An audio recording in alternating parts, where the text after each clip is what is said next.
fay amul fenn fu ñu bind ci constitution Sénégal wala ci loi Sénégal ni am nañu droit di jàpp nit di dóor man ku ma dóor ma fayu kon nag yéen tam ku leen dóor na ngeen fayu il faut que ça soit très clair. alors affaire Moustapha Sy ma di leen xamal ni ci alxames ji am na benn congrès boo xam ni congrès libéral mondial libéraux yi nga xam ni man maa nekk vice-président de l'international libéral daje nañu bërki démb ci réew mu ñuy wax Hongrie capitale Budapest woote nañu fa ñaari résolution benn bi jot naa ko bu jëkk bi mi ngi nii danaa ko jox journaliste yi direction bi nekk Londres moo ma ko envoyé ñu ne à maître Abdoulaye Wade vice-président de l'international libéral à l'occasion de la conférence mondiale des libéraux à Budapest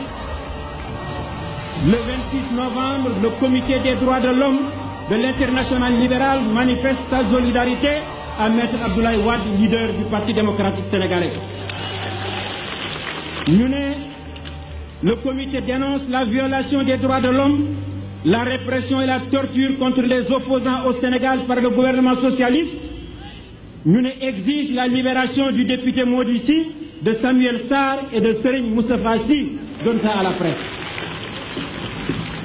loolu lu ñu wax libéraux yi ñooñu nga xam ni réew yu bare ñooy gouvernement yi ñoo ko yor ñu ne ñu ngi may manifester seen solidarité danañu obliger gouvernement Sénégal ñu bàyyi Mody Sy ak Samuel Sarr ak Serigne Moustapha Sy ñu ngi dénoncer la violation des droits de l'homme au Sénégal ma di leen xamal ni kii kayit wi début bi rek parce que réew mu nekk am nañu fa parti libéral ñii ngi ci gouvernement bi ñii ngi ci assemblée yi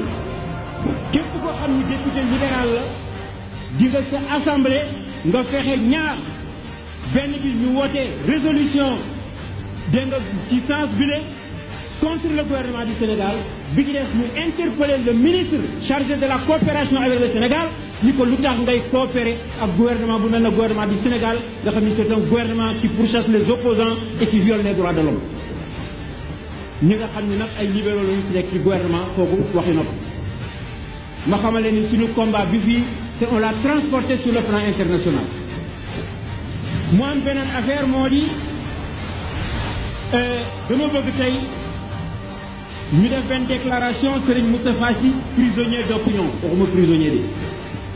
prisonnier d'opinion ci littérature des défenseurs des droits de l'homme moo di koo xam ni kii da nga wax sa xalaat ñu jàpp la ci xaw xalaat wax sa xalaat alors ma xamal leen ni procureur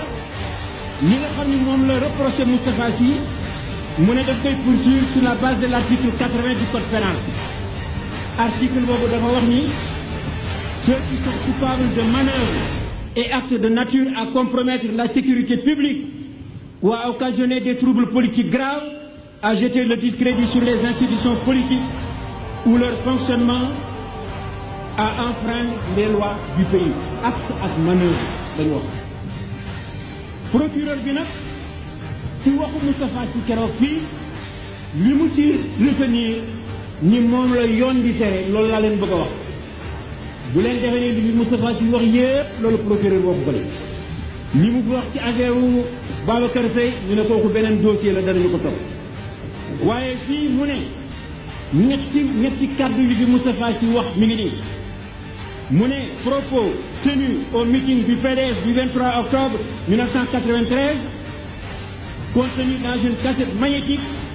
au cours desquels Moustapha Sy aurait stigmatisé 3 sortes de crises ñetti crises yi mu wax fii nee nañu loolu moom la ñu koy reprocher. Donnez les papiers aux journalistes bon ñu ngi ne procureur moo ko bind de ñu ne daal ak ñetti crise yooyu de mi ngi koy mu répété ko nag mu ne une crise d'autorité au Sénégal chacun se comporte comme il veut certaines personnes prenant des décisions alors qu'elles n'en ont pas les prérogatives et à l'insu du président de la République procureur moom moo traduire parce que Moustapha wolof la doon wax mu ne Moustapha waxati na ni c'est am na crise de compétence Le Sénégal traverse une crise profonde dont la solution dépend de chacun. Ignorer Ablaye Wade et Cheikh Tidiane Sy relève de l'incompétence. ñu ne warula wax loolu wax loolu tasum réew la mu ne Moustapha Sy wax na it ni une crise de confiance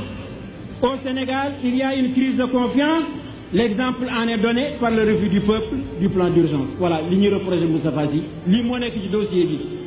ma ne vraiment le ridicule ne tue pas. loolu ku fekkoonte ni procureur bindul woon des propos mu ne Moustapha Sy a tenu des propos alors que l'article 80 parle d'acte et de manœuvre. Acte ak manœuvre lu mu jotee ak propos ay wax la ma ne li Moustapha Sy wax. Les propos retenus et cités par le procureur expriment une simple opinion de Moustapha Sy sur la crise sénégalaise actuelle. Il s'agit d'une analyse qui pourrait être faite par n'importe quel politologue dans une revue ou un professeur de sciences politiques dans un cours d'université. En somme, Abdou Diouf ne veut plus qu'on fasse des analyses politiques. Il verse dans le terrorisme intellectuel. Et pourtant, l'article 8 de la Constitution dit « Chacun a le droit d'exprimer et de diffuser librement ses opinions par la parole, la plume et l'image. » Donc Abdou Diouf est en train de violer la Constitution. C'est lui qui devait être poursuivi devant la haute cour pour violation de son serment et violation de la Constitution. Violation de l'article 8 de la Constitution. Lii moo tax je demande aux associations, aux organisations de défense des droits de l'homme, aux partis politiques, aux élèves dans les classes, maîtres yi ngeen expliqué leen ko, aux étudiants dans les universités, à tous les démocrates de tous les pays, de déclarer Moustapha Sy prisonnier d'opinion du gouvernement du Sénégal. ngeen yónnee ñu les résolutions ñu publier ko. Je wax naa leen ni on va mener la bataille sur le plan mondial. réew bu nekk danañu ko fa porter et pour soutenir notre action ici sur le plan intérieur. ñaar ci la bëgg a terminer moo di parti démocratique sénégalais dafa décider samedi bii ñëw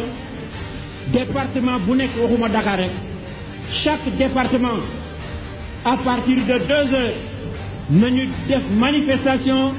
dem ci préfet bi protester, exiger libération Moustapha Sy dans chaque département. bu kenn wax ni yëguma ko woon parce que jusqu'à présent ñi ngi def yëpp Dakar léegi dañu ko bëgg a décentraliser au niveau de chaque département. ñaareel bi dama leen wax ni meeting Moustapha Sy lañu ko jagale. ma bëgg yéen ñëpp léegi ngeen ànd ak man ñu dox dem ci siège Moustarchidine en face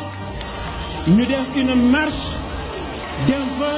déposer fa résolution bi loolu moom laa bëgg ngeen def ko ma ne les forces de l'ordre xaw ma yéen a ngi may déglu leen ma pare gu ma déglu leen yéen xaw ma alkaati ngeen xaw ma gendarme ngeen xaw ma lu ngeen doon dama leen di xamal ni dinañu def waxoon nañu ni danañ def marche léegi ñi ngi def marche pacifique na ñëpp ñëw ñu wone